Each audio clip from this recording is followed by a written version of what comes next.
Depression.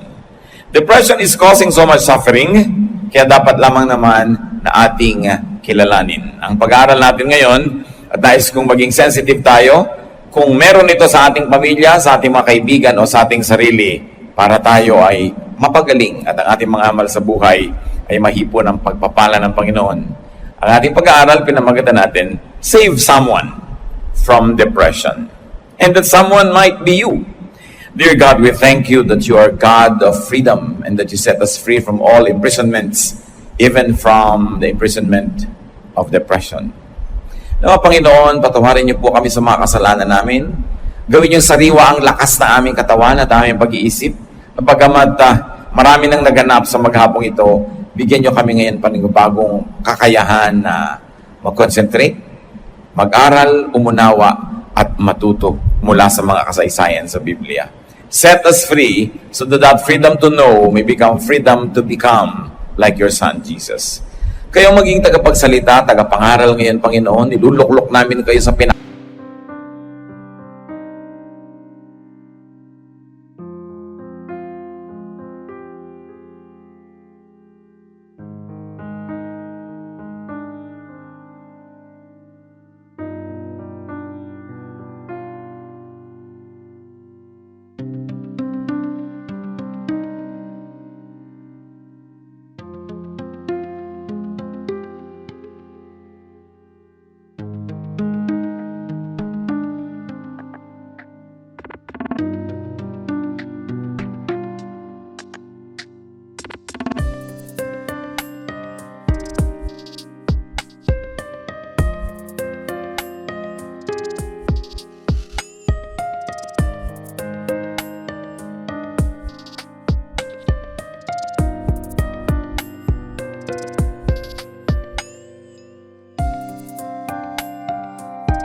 mataas na trono ng aming buhay.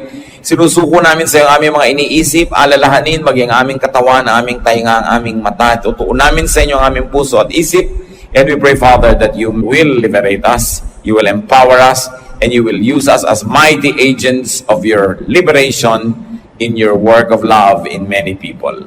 Teach us. May your peace rule in our hearts, and may you protect our loved ones who are not with us right now from all forms of dangers, O God. We place ourselves under your protection, under the blood of your Son, Jesus, and may we ask you, Lord, do your will.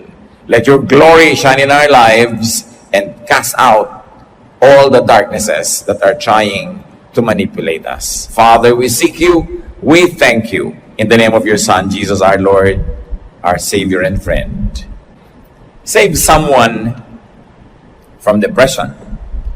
We'll be reading from the Contemporary English Version. We'll begin with Luke chapter 8, 26 to 27, a very familiar story. But today we read it from the lenses of that illness called depression. Jesus and His disciples say ng pagtanggal ng espiritu ng dignity ng tao. Kasi mula nang ang tao ay ma-realize siya'y hubad at ikinahiya niya ang kanyang pagkahubad o kaya ay hindi naman dahil lang laging hiya, kundi gusto niyang maging proper. Ang ginawa ng Panginoon, di ba dinamitan niya si Eva at si Adan? Tinakpan niya. Ayaw pala nila nang naka-expose, tinakpan. Ang ginagawa ni Satan, lagi kang hinuhubaran. Kaya alam niyo kung anong nangyayari sa mga tao, hubad ng hindi naman dapat.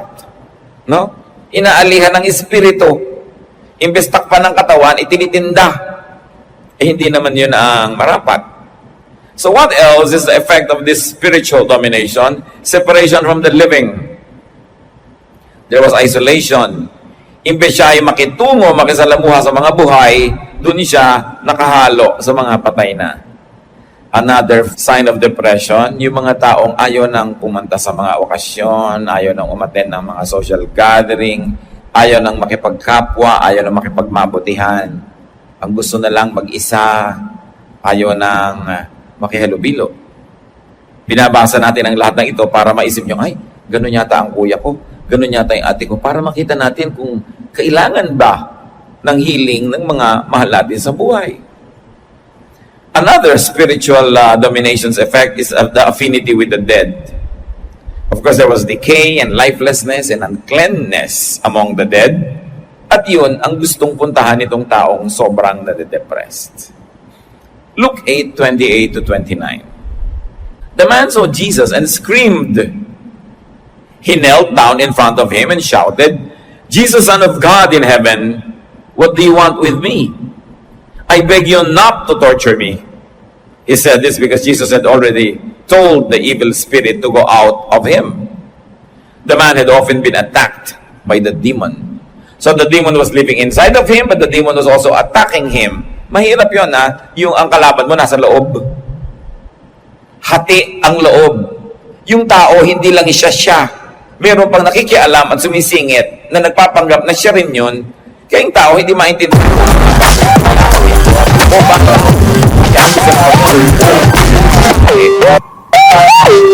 So there were mixed reactions that you can see from the body of that same man. There was eagerness for deliverance, and if you want to say, salvation. This is the man himself. But there was also fear. These are the demons who fear Jesus. Sabi niya, bakit po kayo nandito na parurusahan niyo na ba kami? Hindi pa naman dapat. Wala pa sa schedule yata. Did you come to torture us before the time? Other versions say that. So the man had two spirits, and his spirit and that of the demons. Think of split personality. May mga tao ang bait-bait ngayon, may umihip lang na hangin, biglang ang init na ng ulo, galit na. So, ano nangyari dito? Sa mga espiritu, umalis ka sa kanya katawan. No? Gusto mong ganunin kuminsan yung nanay mo. Dahil, ano nangyari dito? Bakit nagkagalito siya? Naiba. Yung asawa mo, bigla-bigla na lang naiiba ang ugali. Nag-i-split personality at meron pa naiiba yung boses. Akala ng iba, himala, ay, ang santo ninyo. Di ba? O ay, may nagsasalitang aswang.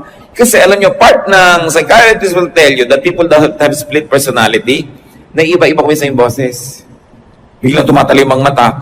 Ang reading agad ng iba pag religyoso, demonic possession. Pero pag maraming psychiatrists ang nagbasa ng mga reports sa New Testament ng demonic possession, bibiglan nila ng clinical name. Depression, pagiging split personality, schizophrenia. Pwede yon. Hindi naman lahat ng schizophrenia ay demonic possession. At hindi lahat ng demonic possession will manifest as that, pero magkamag-anak yung dalawa, nakakalito. Kaya tayo ngayon tumitingin dito from a very spiritual and religious point of view of the Bible, and also we're trying to apply some clinical standards of psychiatry. So the human spirit wanted to be freed. The evil spirits wanted to stay. They wanted to avoid torture and eviction. Ayaw nila pinapa-evict, magabang hindi naman talaga sila tagaron, but they wanted to be there. Luke 8:29. And even though he had been bound with chains and leg irons and kept under guard, he smashed whatever bound him.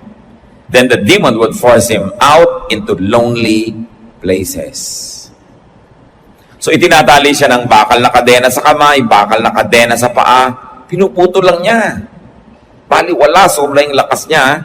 At pupwersahin ng espiritu yung katawan na lumayo, tumakbo, magpunta sa mga lugar na ilang, malungkot, at siya'y mapapag-isa. The spirits in the man were violent and strong, and they wanted to isolate the man from other people. They wanted to put or keep the man in lonely places. Bakit? Para kayanin nila. Kasi syempre, pag yung evil spirit, na solo niya, yung tao, walang makakapanalangin para sa tao, walang makakapagbigay ng pagmamahal, walang makakabigay ng pansin, kakayanin niya i-manipulate. Kaya isa sa mga signs nga of depression, yung nagiging antisocial. Ayaw makihalubilo. Dapat yun, kung nararamdaman nyo mismo sa inyong katawan, labanan nyo yan. Kasi hindi nyo dapat papanalunan yung espiritu na gusto kayong ilayo sa kapwa-tao. Kung nakikita natin na nagaganap sa mga mahal natin sa buhay, let's make our company and companionship even more attractive and nicer and more caring so that the person that we love will have more reasons to stay with us rather than go away. Remember, meron ding tunay na pagkatao yan, nakikipaglaban doon sa spirito. So tulungan nyo yung tunay na siya na magwagi sa panalangin, sa payo, sa suporta. Luke 8:30, Jesus asked the man, "What is your name?"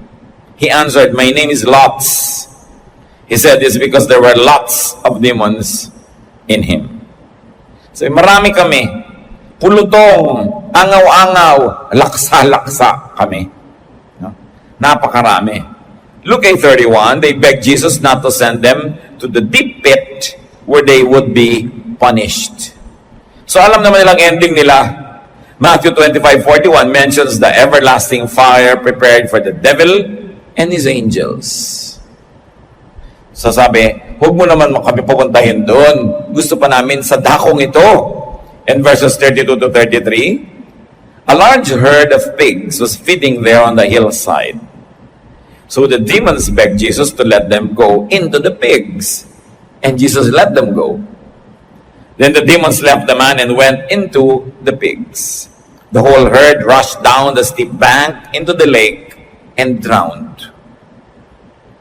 Pag may mga nagtatanong sa akin, Pastor, paano ko po kaya maiwas ang sobrang kumain ng pagkarami-raming pork? Kasi ang hilig ko po talaga ang sarap. Ay, basahin niyo yung Luke 8:32 to 33. Baka matulungan ka. No? Nasa dinami-rami ng malilipata sa balat ng lupa, ay doon lumipat. No? Of course, hindi naman ibig sabihin yung kakainin mong pork chop, yan nakatilang espiritu, pero malay mo. Diba? So, isip-isipin mo na lang yung para kuminsan, hindi ka masyadong ganado, kumain ka na ng isda, which is healthful. Siyempre, magdaramdaman yung mga kapatiran natin, may piggery. Paminsan-minsan, doon kayo bumili sa kapatiran natin. Diba? So, the choice for uncleanness was the pigs. The spirits were very violent. They made their hosts self-destructive. Ganun na lang ang pagmamahal ng mga espiritu na yun sa lugar na yon o pagkamuhi. Ayaw nilang umalis. Gusto nila patuloy sila manggulo doon. Kaya nung papaalis sila sa tao at hindi nila matatanggihan, siyempre ang Panginoon, nakiusap, palipatin sa mga baboy. Oras namang nilipatan nila yung mga baboy, agad-agad yung mga baboy nawala ng bait, nawala rin sa sarili, nag-split personality rin sila, pero dahil sila ay mas mababa ang antas ng espiritu or wala sila siguro ng espiritu, sabi nga ni Solomon, sino ba makakapagsabi ng ganyan mga bagay? Pero ang point is this, hindi nila nakaya. Nagtalo na sila sa bangin, nagpatihulog, at pagkatapos, nalunod sila doon sa dagat. The spirits made their host self-destructive. Now, some victims cut themselves up, kasi itong ating binabasa ang lalaking ito sa ibang version, nilinaw na pinaglalalaslas niya ang kanyang mga bisig at mga laman ng matatalim na bato. Some killed themselves. Maraming suicide are caused by depression. No? And some are driven or overpowered to kill themselves. Kaya yung mga tunay na mga depressed, yung genuine cases, tahimik yan nagpaplano na magpapakamatay siya at para walang makaabala. Kaya maraming nananakot, pag iniwan mo ako, magpapakamatay ako. Madalas gimmick lang yun. No? Dahil kung talagang balak niya magpakamatay, ba't sasabihin sa'yo, ang tunay na magpapakamatay, ayaw niya mapigil. So alam mo yung nag-iinerte para mapigil mo, sasabihin niya. Pero hindi lahat, baka din serious, so suriin nyo, no? Pero madalas, arte lang yan, no? Napakarami ng ganun. Pero, mangilan-ilan, may serious din. So, napakasama ng bunga ng presensya ng mga espiritong ito sa tao. Yung tao gusto niyang sirain ang buhay niya, yung katawan niya, at kung pinakamatindi, yung wakasan niya, ang kanyang buhay, na Diyos lang ang may bigay. At Diyos ang dapat lang na magwakas. Kaya sabi ng Panginoong Jesus sa John 10:10, a thief comes only to rob, kill, and destroy. May mga taong ganyan. Susuriin ninyo ang mga kaibigan nyo, ang may impluensya sa inyo. There are people talaga, padala lang ng impyerno to rob, to kill, and to destroy you. Dapat tinito mo, anong effect sa akin ng taong ito? Anong nagiging bunga sa akin ng payo niya? Pagkasama ko siya, anong nagagawa ko? Dapat sinusuri niyo yun dahil baka padala yan ng impyerno. Luke 8:34 to 35. When the men taking care of the pigs saw this, they ran to spread the news in the town and on the farms. The people went out to see what had happened, and when they came to Jesus, they also found the man. The demons had gone out of him, and he was sitting there at the feet of Jesus. He had clothes on and was in his right mind. Ang ganda naman ang nangyari sa taong to, dinalaw lang ng Panginoon. Napalayas yung mga masasamang espiritong gumugulo sa kanya. At ngayon, tahimik na siyang nakaupo sa paanan ng Panginoon. What does it mean to sit at the feet of Jesus? To learn. To enjoy the wisdom and the fellowship of the Lord. Samantalang dati, hindi siya mapakali, takbo ng takbo, nag-aatungal, nagngangangal sa gabi, pumayapa. Pagkatapos, nadamitan na siya. Natakpan na ang kanyang pagkakahubad. Alam niyo, ang Diyos Ama noon, tinakpan niya sa Eva at si Eva matapos magkamali. Ngayon naman, ang Panginoon, tinakpan naman niya itong isang to. Matapos siyang hubaran ni Satanas. No? And then he was in his right mind. Bumalik siya sa kanyang sarili. Bumalik sa ulirat. Sa kultura natin, marami tayong pagpapahayag niya. Sabi mo, itong babaeng nawawala sa sarili. Di ba? Kung anong pinagagagawa, mawala lang ako sa sarili ko. Na bigla lang ako, hindi ako yun. Yung mga ganon, unless you are using it as an excuse, may katotohanan. So the Jesus touch is very important. And what was the first element of the touch? Why are we studying it? Because we who have Jesus in our hearts must also give the Jesus touch to people. And the first element was he visited the man. Kung meron kayong alam na nade-depress, nalulungkot, naiibang ugali, dalawin. Make a connection. And then he drove away the demons from inside him. We can do that. You can either, in the name of Jesus, drive out demons, or just replace the possession that the demons occupy by being there, by bringing cheer, by bringing happiness, by bringing encouragement. And then the Jesus touch restored the man's peace and serenity. Ano bang effect natin sa mga tao? Peace and serenity o trouble? Tayo din dapat nag-iisip, ano bang effect sa akin ng kaibigan ko na to? Anong effect sa akin ng babaeng ito? Anong effect sa akin ng lalaking ito? Natatahimik ba ako o naliligalig? Isara ang pinto at huwag papasukin ang mga maliligalig. The Jesus visit restored the man's dignity, propriety, and self-respect. Now he was clothed. And it also restored the man's sanity and intellect, wisdom, reason. Bumalik ang katinoan. Nawala kasi sa sarili, pero ngayon, ibinalik ng hipo ng Panginoon sa kanyang buhay. Kung may tao na ating nalalapitan, nakakausap, nagiging kaibigan, dapat nahihipo sila ng Panginoon, dala-dala natin ang loving touch ng Panginoon, nare-restore sila. Nababalik yung ulirat, bumabalik ang katinoan, na itataboy ang mga kabaliwan at mga kabalbalan sa buhay at umaayos ang buhay. Yun dapat ang influence natin sa kapwa. At ganon din ang panukat natin sa influence natin ng iba. Kaya mga anak, pagka kayo ay pinagsasabihin ng mga magulang tungkol sa inyong mga kaibigan, suriin nyo, ano bang influence sa akin ng mga kaibigan ko? Napapataas ba yung grade ko o napapababa? Napapapasok ba ako sa eskwela o napapa-absent? Nagiging mabuti ba ako at matinong tao o lumalabas yung masama kong ugali? Ganun ang pagtingin mo sa tao, yung effect niya sa'yo. Dapat tinitingnan. Luke 8:35 to 37. But the people were terrified. Then all had seen the man healed, told about it. Everyone from around Gerasa begged Jesus to leave because they were so frightened. Sa halip na tanawin nilang utang na loob na yung lalaki ay pinalaya mula sa masamang espiritu, nagkaisa pa sila na pakiusapan ng Panginoong layasan ng lugar nila. Iwan niyo po kami, please lang. Why? Takot daw sila. Who drove Jesus away? Probably people who had lost the pigs. Yung mga may-ari. At marami pa mga babuyan doon, baka mamaya, ganon din ang maganap. Alam niyo yung mga tao may alagang baboy, ayaw niya sa Panginoon. Ano man yung baboy na yun, ha? Hindi na yung literal na hayop, kundi ano mga kababuyan ang pinagkagagawa ng mga tao, ayaw nila nasasalin si Lord sa buhay nila. Tataboy nila. Kaya yayain mo mag-Bible study, yayain mo mag-worship, mag-prayer. Pagka may alagang mga baboy, ayaw. Mahirap yayain. No? So, malaman mo, may alaga siguro to. Pero huwag niya namang usigin. No? Baka lalong humirap na imbitahin. Pero unawaan niya na aayaw niyan may i-give up eh. That's why you should be very assuring. Sino pa kaya sila? Those who were fearful due to ignorance. Alam niyo yung ignorance, malakas manakot. Dahil hindi nila naman naganap, natakot. Pinakamadali na lang gawin, paalisin yung nagbigay ng new point in the equation. Si Jesus, sabi niya, umalis po kayo. Sa halip na pakiusapan nila magstay at magpalayas pa ng maraming mga ganong espiritu, pinaalis. Hanggang ngayon, sa buhay natin, nangyayari yan. Ikaw itong magdadala ng mabuti, sa'yo pagalit.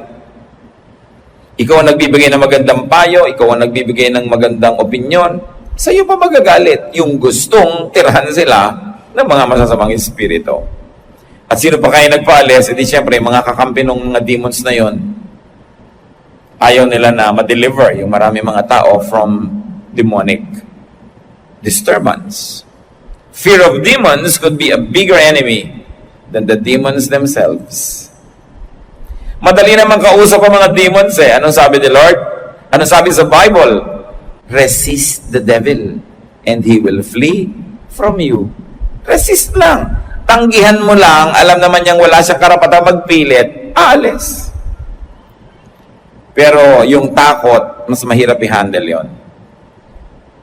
These are the types who cause, promote, and worsen other people's depression. These types of people. Luke 8:37 to 39. When Jesus got into the boat to start back, the man who had been healed begged to go with him. But Jesus sent him off and said, "Go back home and tell everyone how much God has done for you." The man then went all over town, telling everyone that Jesus had done for him. So itong tao ngayong gumaling na, matino na, maayos na, ayaw na ngayong humiwalay kay Jesus. Nung pasakay na ang Panginoon sa bangka, na sinakyan niya para lang dayuhin itong kaisa-isang taong ito, gusto na niyang sumama. Isinama ba? Sabi ng Panginoon, ako, umuwi ka na lang muna. No? Sabihin mo sa mga tao sa inyong bahay, sa inyong barangay, ipamalita mo kung anong kabutihan ang ginawa sa ng Diyos. At yun naman ay sinunod ng tao, hindi nagpilit. No? At ipinamalita niya ang kabutihan ng Diyos, hindi sa malayong mga bayan, kundi sa sarili niyang bayan. Hindi lahat ng misyon kailangan abroad. Hindi lahat ng pag-mission kailangan sa malayo. No? Yung mga iba gusto na lang yata mag-picnic. No? So ngayon gusto mag-mission sa kubudang daming lugar. Ito naman, teka, yung mga kamag-anak mo ba safe na? Mga magulang mo, mga biyanan mo, mga kamag-anak mo, kaibigan mo, kapitbahay, hindi pa po. Ba't pupunta ka pa sa Antarctica? Tatatlo ang tao. Sa barangay nyo, ang dami. Maliban na lang, talagang may tawag sa kanya yung Panginoon, then we don't contest that. Pero hindi mo kailangan lumayo para mag-mission. Bawat kaluluwa na wala doon ng Panginoon, mission field yun. At bawat taong nahibo na ng Panginoon, missionary na yun. Kaya may training ka kaya wala. Mahirap ba ipamalita ang kabutihan ng Diyos? Kukwento mo lang naman yan.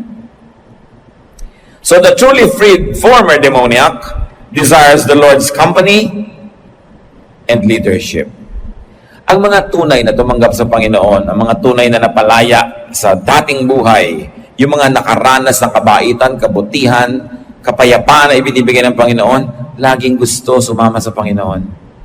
Sumama sa church activity, sumama sa mga prayer, sa mga worship, sumama sa mga gawain. Kasi the church is the body of the Lord. Saan mo pahahanapin yun? Yun na yung pinakamalinaw na pwede mong pagsalihan at pag-ubusan ng lakas mo. Sumusunod ka, gusto mo nandun. Every willing heart finds a reason to be in church. Every unwilling heart finds every excuse not to be there. Kaya nagkakakilanlan na yung mga mahilig talaga kung medyo masungit ang panahon, medyo may konting hirap pupunta, doon mo na malalaman kung sila talaga yung determined. Dahil pag determined ka, malayo may malapit din. Sabi nga, pilit ko ring mararating. Huwag lamang masabi mong di kita ginigiliw, sabi ng kanta. So kung sasabihin mo sa Panginoon, magsiserve ka lang ba, pupunta ka lang ba, kung madali, kung mahirap, hindi na. So nakikita natin. Now, Jesus wants him to do something more personal and more urgent. Bakit naman sumasama na nga kay Lord, di pa niya sinama? Kasi Ang tagal ng absent yung tao sa sarili niyang pamilya, nakatira kasama ng mga bangkay kung saan nagpupunta. The Lord wanted him to be restored to his family and friends. He had been isolated for so long. Kaya yung mga nagsasabing, ako, natanggap ko na ang Panginoon, na born again ako, na bago na ako, renewed Christian na ako. Have you been restored to your family? Baka naman hanggang ngayon, di pa kinakausap yung biyanan mo, di ba? Iniisda mo pa rin yung kapitbahay nyo, pero na-restore ka na kay Lord. Ang susunod na kasunod, nagkaroon ng mga depression ng mga tao. Ang dami-dami nating mga manggagawa ngayon. Siyempre, dahil kailangan magtrabaho, nagtatrabaho ng panggabi ng mga shift, naiiba ang mga sleeping habits, nadi-imbalance yung katawan. Ano magiging bunga niyan sa ugali? Ano magiging bunga? Kaya marami nagiging irritable, no? Nagiging mga unreasonable kung minsan yung mga init ng mga ulo nila. Kasi imbalance yung katawan. Nilikha tayo na may katawan, may espiritu, may kaluluwa. Dapat lahat siya ay naalagaan. Pero dahil nga sa economic needs, maraming stress on our bodies which will of course affect our emotion and will affect our spirit. Kaya dapat mas sensitive tayo. Now, what are the possible causes of depression? Isa ang pinaka-main cause niyan, a grave and lingering negative spirit. Maraming nakakapansin, marami daw sa mga nagtatrabaho sa panggabi, bugnutin, magagalitin, mabilis sumabog. Ano kasi, kuminsan ang dami nilang negative spirit na hawak. Lalo yung, kuminsan, ang trabaho mo, sumasagot ka ng telepono, iniiba mo pa kuminsan yung accent mo dahil siyempre, kunwari, kababayan ka niya. Yung palang yung hirap-hirap na nagbabalat kayo ka. No? So, napipilitan ka dahil kailangan mo maghanap buhay. Pagkatapos, yung kausap mo, reklamo ng reklamo, galit na galit sa'yo, ikaw naman, I understand. Oh yes, of course, I understand you. Pero gusto mo talagang sabukain yung kausap mo, no? Pero may script ka kasi. Saan mo ngayon ibubuntong yung mga hindi mo na ipapahayag na yon? Diba? Naiipon. Tapos nagpupuyat kaya, kainom ka na ng kape, nakakatatlong drum ka na, hindi pa tapos yung gabi. So, sigarilyo pa ng sigarilyo para magising at na-stress. Ano mangyayari sa katawan mo? So, there's a lot of frustration. This is the thief. Frustration and sometimes unfulfillment. Hindi mo masabi sa kausap mo yung gusto mong sabihin. Maraming frustration. And I like you to think in terms of family. Lalo sa mag-asawa. Kasi baka asawa nyo mismo, kung may asawa kayo, yung kandidatong ma-depress, ano mga frustration niya sa'yo? Ano yung mga unfulfillment, mga gusto niyang maganap na hindi nagaganap? Alam niyo, pag paulit-ulit yun, magkakaroon ng negative spirit yung tao. At pag may nakatira na doon na negative spirit, lalanding na yan ng mga ibang spirito kasi may kakampi na sila sa loob. Kaya dapat pinapaalis yan. That's why it is important to always confess to God. May masama kang naramdaman, isip, meron kang galit, kino-confess mo agad sa Lord. At kung maiko-confess mo sa tao, i-confess mo agad para umalis agad sa'yo. Hindi mo iniipon. Repression could be a root of a negative spirit. Yung hindi mo maipahayag ang gusto mo, pigil na pigil ka. One of the best gifts that we can give to people we love is to set them free to be themselves. Not to tolerate wrongdoing, but to allow them to be expressive of who and what they really are. Let us help people express themselves and get fulfilled. Kasi kung laging hindi naman ikaw, nagpapanggap kang ikaw yon, bibigay ka rin, biglang mamaya nakatirintas na yung buhok mo, mga putik-putik na. Kasi lagi ka nalang repressed. And resentment. Marami. Because in our structured society, hindi mo maipahayag kung minsan ang gusto mo, naiinis ka na sa kuya mo, naiinis ka kung minsan sa lola mo, hindi mo masabi, whatever. And there could be a growing resentment. Pag hindi yan na i-confess, hindi yan na i-deal, hindi natanggal sa katawan, kakapitan ng mga masasamang espiritu. Kaya sinasabi, do not give the devil a foothold. Huwag mong bibigyan ng matutungtungan dahil pag may kaprasong na itungtong yan ang paa, thing is being rejected. When you're always being rejected, syempre, nagkakaroon ka ng resentment. You get repressed. And then, you get unfulfilled. Another landing point of this negative spirit is sadness and loneliness. That's why I am concerned about the social cost of exporting too many people for too long. Kasi siyempre ang tao, pagka nakalampas sa ano nga yung ating threshold, sa aerobic threshold, magkakaroon siya ng second wind. Galing nyo ah. Pag ang tagal mo na namimiss yung asawa mo, sa katagalan, lumampas ka na sa aerobic threshold, mamaya hindi mo na-miss, second wind ka na. Iba na ang miss mo. Si kumpare na. Di ba? Delikado yan. Para rin yung gutom na gutom ka, gusto mo nang kumain, tapos nasalubong yung gutom mo, ang sarap, pero pag lumipas, ayaw mo na, hindi ka nagutom. Ano mangyayari pag sobra tayong nasanay na wala yung mga mahal natin sa buhay? Delikado rin yun. Kaya dapat ang tao, Pastor, kailan po ba ako uuwi? At tagal ko na nag-abroad. Pag hindi mo na namimiss yung asawa mo, umuwi ka na. Sasabihin naman ng misis, kailan ko po ba pipigilin ng mag-abroad ang mister ko? Pag hindi ka na umiiyak sa airport, pag aalis siya, sobra ka ng sanay. Dapat hindi na siya umalis dahil baka wala na siyang balikan. Kaya nga napakalaking pananagutan sa ating pamahalaan, sa ating lipunan, sa mga pinuno, paunlarin ang bayan natin so we don't always have to export people because the social cost is too much. And once your emotions are always affected, your spirit will be affected. Kaya iba ang lakas nung merong Panginoon sa buhay nila, may Bible study, may fellowship, may mga kapatiran in a positive way. Ang laki ng support system mo. Ang laking blessing yun. Alam niyo, as your pastor, ang tuwang-tuwa ako pag nalalaman kong member kayo ng mga sambahay, member kayo ng ganitong ministry, member kayo ng ganong group, may support group kayo eh. Dahil alam ko, pagka may mga members tayo kasali doon, nagkasakit siya, may dadalaw, namatayan siya, merong makikiramay. Yan ang important sa church. Hindi lang katuroan kasi pwede ka naman mag-self-study, pwede ka makinig sa radyo, sa TV, pero may ipapalit ka ba doon sa fellowship? Kaya dapat yun ay nililikha at dinedevelop ng tao na masangkot siya sa mga fellowships. Now, another landing area of this negative spirit is isolation and disconnection. Kaya kailangan, huwag tayo nagpupwera ng tao. Minsan sa sarili mong pamilya, puwera ka eh. Parang may mafia yung nanay mo, tsaka yung isang kapatid mo, sila lang, puwera ka. Wala dapat ganun. Lalo kung kayo yung may otoridad, kayo yung mas nakakatanda, always include people. Masakit yung napupwera. At pag lagi kang puwera, sa takot mo na lang na mapuwera uli, ikaw na magbo-volunteer, pumwera sa sarili mo.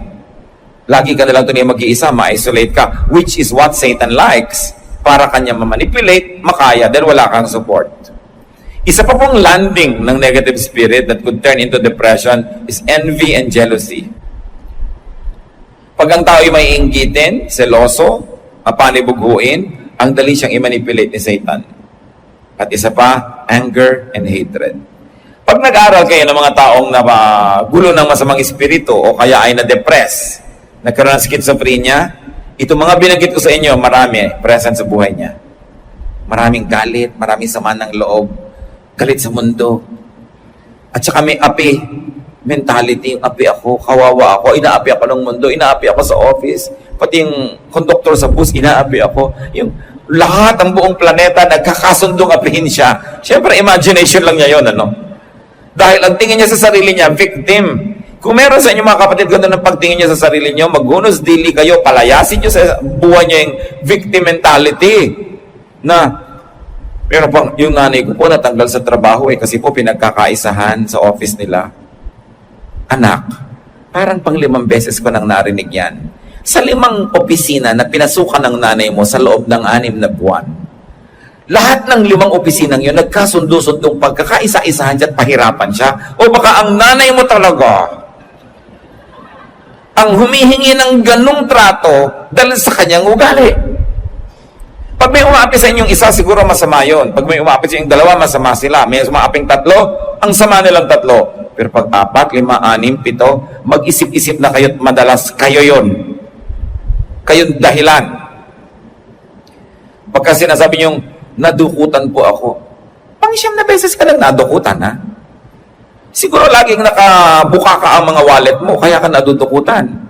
Bakit ka lagi naagawan ng phone? Siguro kung kailan ando ka sa siksikan at maraming pwede mag-agod, doon ka pa nag-text. Marami sa atin, tayo na magmamagnet ng problema sa buhay natin. Kaya suriin yung mga buhay niyo mga kapatid. Kung paulit-ulit, di ba? Lagi ikaw yung may nakakaaway, ikaw yung napapagalitan ng boss, ikaw yung natatanggal sa trabaho, huwag mo sabihin nakakainitan ka. Maybe you're too hot to handle. Alisin natin yung gano'ng mga resentment, mga anger. Kasi habang nasa atin yun, tuwang-tuwa si Satan, ang dami niyang kinakapitan. Alam niyo yung laro nung araw na baboy, na papaliguan ng mantika, tapos uhulihin mo siya? If you're old enough to have played those games. Di ba? O kaya yung buko, babalutin ng mantika, tapos agawan kayo. Ang hirap ng agawan, di ba? Bakit? Wala ka mahawakan. Ang dulas eh. Subukan mo yung baboy na may damit, may mga ribbons, di ba? May mga bracelet, may mga kwintas, agawan. Di ba ang dali niyang hawakan? Kasi may nahawakan ka. Ngayon, ang hinahawakan ni Satan sa atin, para niya tayo ma-depress, para niya tayo ma-isolate. Yung mga yan. Anger, jealousy, envy, hatred. Pag meron ka niyan, ang dali mo niyang mahawakan ka ni Satan. Namamanipulate ka. Kaya magsuri-suri tayo mga kapatid. Now, what are some effects of depression? Hindi mo na alam kung ito effect o ito yung dahilan. Kung ito ang bunga o ito yung sanhi. Isolation.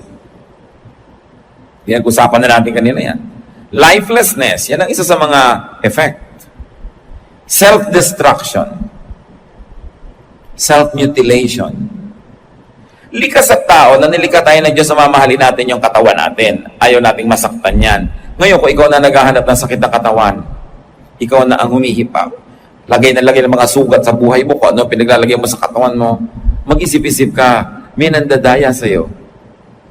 Because God has asked you to take care of your body. Your body is a temple of the Holy Spirit. So, may pandaraya nangyayari. Self-debasement. Kaya may mga tao walang galang sa sarili nila kung ipaghampasan nila yung katawan nila sa 4 na sulok ng Metro Manila. Kung gusto nila mang-attract, ang ginagawa nila, halos maghubad. Hindi ka pa pwedeng ma-attract dahil ang galing mo mag-spell. Alam mo, attracted ako sa kanya, bakit ang galing mag-spell eh? Di ba? O dahil ang galing magluto, o wala ka na bang ibang pwedeng asset kung hindi yung ipaghampasan ng katawan mo sa balat ng lupa. Because you debase yourself. You make yourself cheap. Pero yan ay deception. Kasi sinasabi ni Satanas sa'yo, wala ka ibang asset kundi ang bewang mo. Di ba? Wala ka ibang asset kundi ang balakang mo. Wala ka ibang asset kundi ang buhok mo. It's a deception. Ang dami-daming asset ng tao. Pero yun na lamang na pagtutuunan ng pansin ng isang taong lumiliit ang pananaw. Isa pang effect, fear. Yung mga depressed people are afraid. No? And because they're always afraid, they lose their good reason. Kasi ang taong natatakot, nawawalan ng katwiran. So loss of reason is another symptom. What is a cure for depression? Kanina pa natin pinag-uusapan, the Jesus touch, the Jesus ministration. So visit. It's important to have visitation and connection and reconnection. Kung kayo yung nade-depress, walang dumadalaw sa inyo, kayo na yung dumalaw sa mga tao. Malay ba naman nila nade-depress kayo, hindi naman sila lagi nakatuon sa inyo at kayo pinapansin pirme. Pero pag napapansin mong, teka, depressed na yata ako, kayo na gumawa ng paraan. Get out of your cave, leave the dead behind, reconnect with people who are alive. Conversation is one of them. Kaya nakita niyo sobrang mga nade-depress sa Amerika, sa mga developed economies, nagbabayad pa ng psychiatrist para lang makausap. They pay by minute or by the hour. Something that cannot happen in the Philippines dahil ayaw mo nang magsalita, pinipilit ka pa. Napaaminin ng mga kapitbahay mo na lahat ng bagay. Sa dami ng pwede makipag-usap, which is a blessing to us. Pero dapat naman lagyan natin ng saysay yung ating mga kwentuhan para may katuturan. Healing words. Ano ba yung mga healing words? I love you. I'm sorry. You are welcome. No? You're beautiful. Critic ka. Ang daming tao, pinapersonal yung criticism mo. Marami tuloy galit sa iyo. Mahirap na trabaho yun kasi hindi healing words yung binibigay mo. But be a healer. When you speak, let the Holy Spirit heal people. Instead of inflict wounds on people.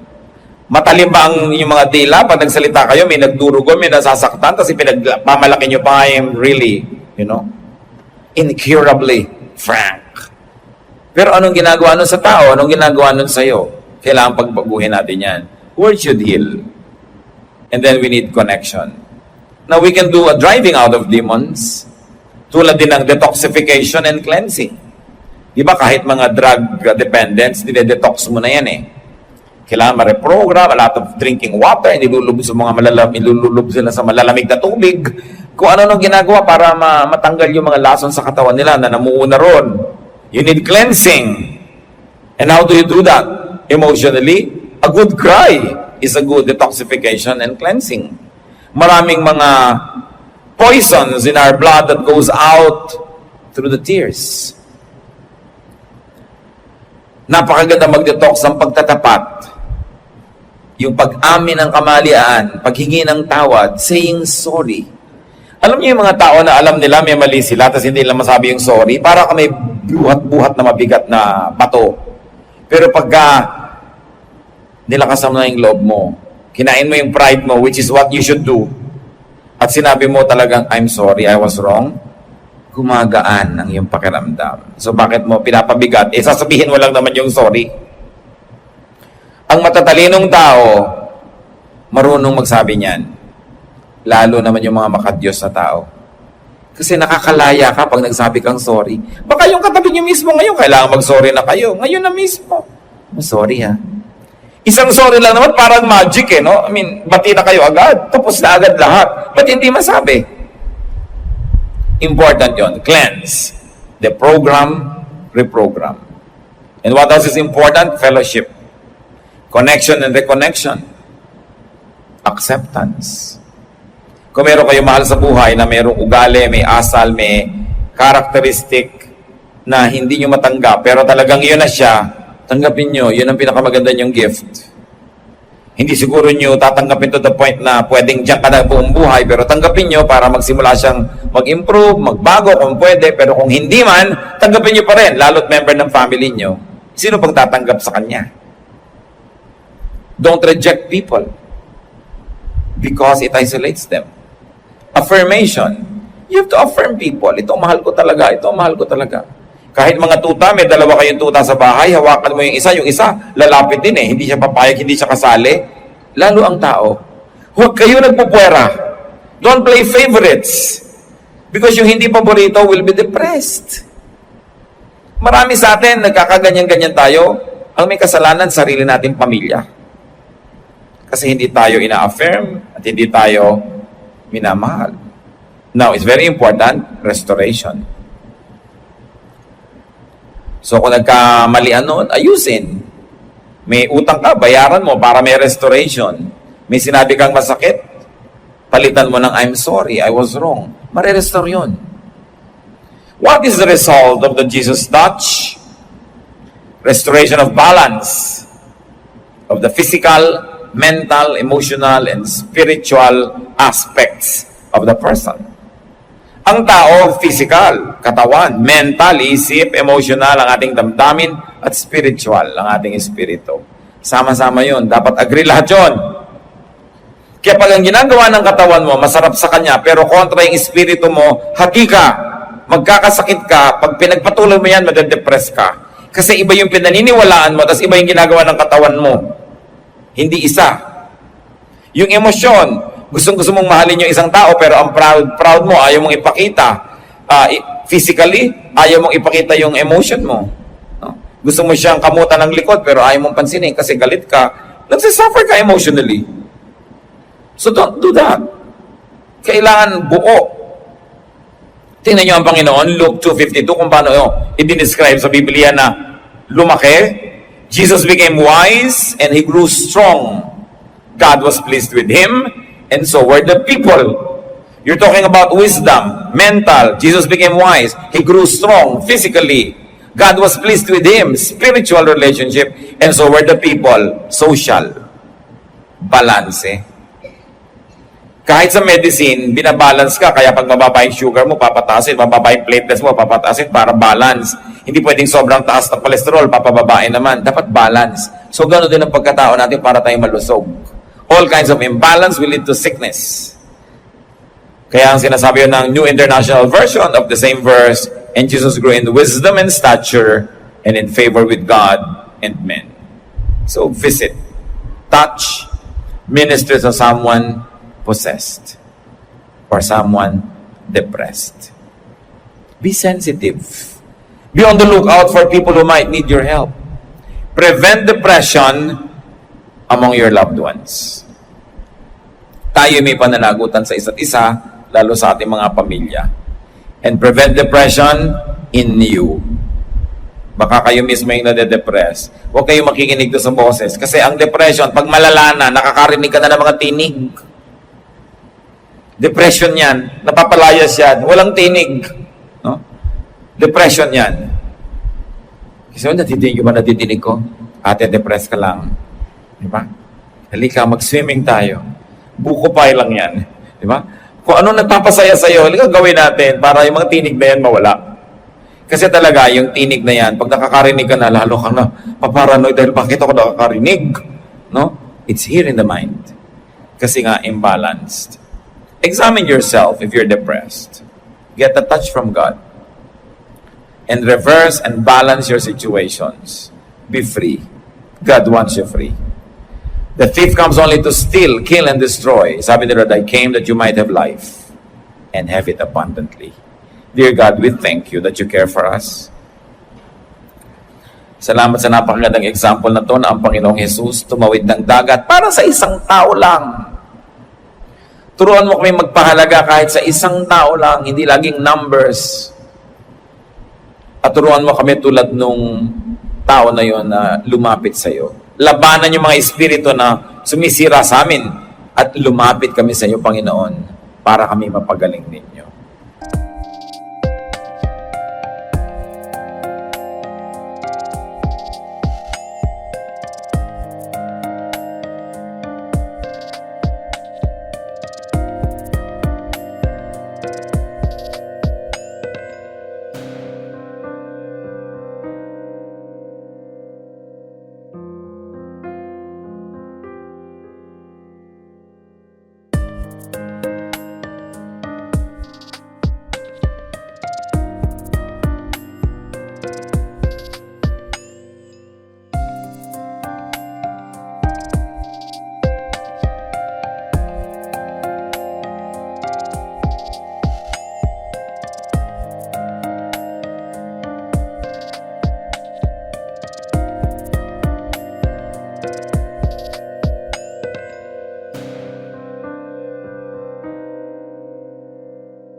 Yumuko tayong lahat at manalangin with eyes closed and focus on the Lord.